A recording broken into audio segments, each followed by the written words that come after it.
அவ அலறல் சத்தத்தோட கோரம் என்னால தாங்க முடியல. அவ ஒரு பைத்தியம் போல மாறிட்டா. இந்த கதை பாலியல் வன்கொடுமையால் பாதிக்கப்பட்ட ஒரு பெண்ணோட கதை.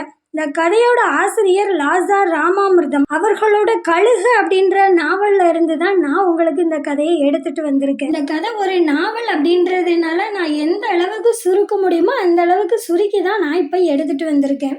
நம்ம கதையில வர இளைஞர் பேர் வந்து அம்பி. அவரோட 6 வயசுலேயே அவரோட அப்பா அம்மா ஆத்திரோட போயிட்டாங்க. அவன் வளர்ந்தது ஃபுல்லா காமு பாட்டி கிட்ட தான். காமு பாட்டி ஒன்றும் அவனோட சொந்த பாட்டி கிடையாது. காமு பாட்டியும் அவளோட தேவைகளுக்கு மட்டும்தான் அவனை வச்சுட்டா. மற்றபடி அப்பப்பா அவன் வாழ்க்கையில் படாத கஷ்டமே கிடையாது. ஒரு வழியா சிவராமன் அப்படின்றவரோட உதவியால் இவர் ஒரு மேனேஜரை சந்திக்கிறாரு. அந்த மேனேஜர் பேங்க்கில் வேலை பார்க்குறதுனால தன்னோட இன்ஃப்ளூயன்ஸை யூஸ் பண்ணி இவனுக்கு அந்த பேங்க்லேயே ஒரு பியூன் வேலை போட்டு கொடுக்குறாரு. அதுவும் போக மேற்கொண்டு படிக்கவும் சொல்கிறாரு. நம்ம அம்பிக்கு அவரை ரொம்பவே பிடிச்சி போச்சு. மரியாதை நிமித்தமாக அவரோட காலிலேயே போய் விழுந்துட்டாருன்னு வச்சுக்கோங்களேன். அம்பி தங்குறதுக்கு இடம் இல்லாமல் அந்த மேனேஜர் தன்னோட வீட்லேயே என்ன செய்கிறாரு அப்படின்னா தங்க வைக்கிறாரு. அப்போதான் அவன் பார்க்குறான் நம்மளோட பாலா மேனேஜரோட பொண்ணு. அழகுன அழகு, அப்படி ஒரு அழகு. பார்த்த உடனேயே அம்பிக்கு ரொம்பவே பிடிச்சி போச்சு. ஆனால் அங்கே இருக்கிற நாட்களில் பாலா யார்கிட்டையுமே பேசுகிற மாதிரி தெரியலை.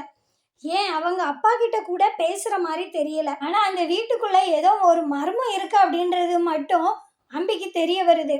இருந்தாலும் அவகிட்டையே நெருங்க முடியாத ஒரு பயங்கரமான தன்மை.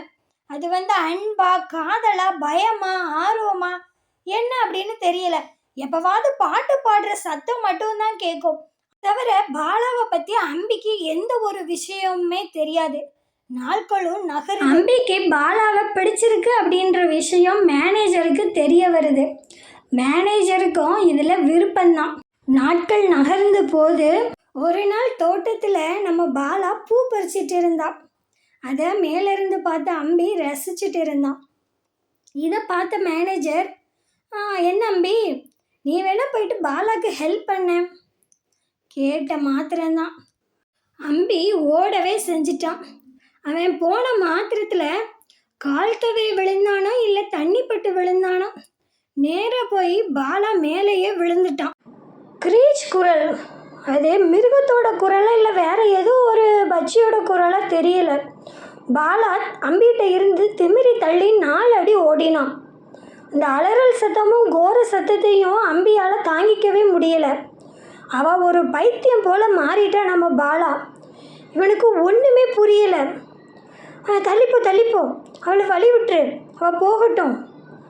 மாடியில் போய் டக்குன்னு டோரை க்ளோஸ் பண்ணிட்டா பாலா. இவனுக்கு என்ன நடக்குதுன்னே புரியலை. It don't work. இரு அம்பி, நான் உனக்கு குடிக்கிறதுக்கு தண்ணி எடுத்துகிட்டு வரேன். I have to talk to you. 3 நாள் ஆகும் இப்போ இந்த பிரச்சனை முடிகிறதுக்கு. இப்போ நம்ம சாப்பாட்டில் மண்ணு தான். நீ ஆஃபீஸ் போய் கேஷியரை எல்லாத்தையும் பார்த்துக்க சொல்லு. நான் 3 நாள் இங்கே காவல் இருக்கணும். Oh god, I have done and miss. Look, Bala உன்னை விட 3 வயசு மூத்தவா தான், எனக்கு தெரியும். இருந்தாலும் உங்களுக்குள்ளே என்னெல்லாமோ பண்ணி பார்க்கலான்னு நான் ஆசைப்பட்டேன். ஆனால் முடியாமல் போச்சு. ரொம்ப நாள் ஆச்சே இது வராதுன்னு நினச்சேன், ஆனால் வந்துருச்சு.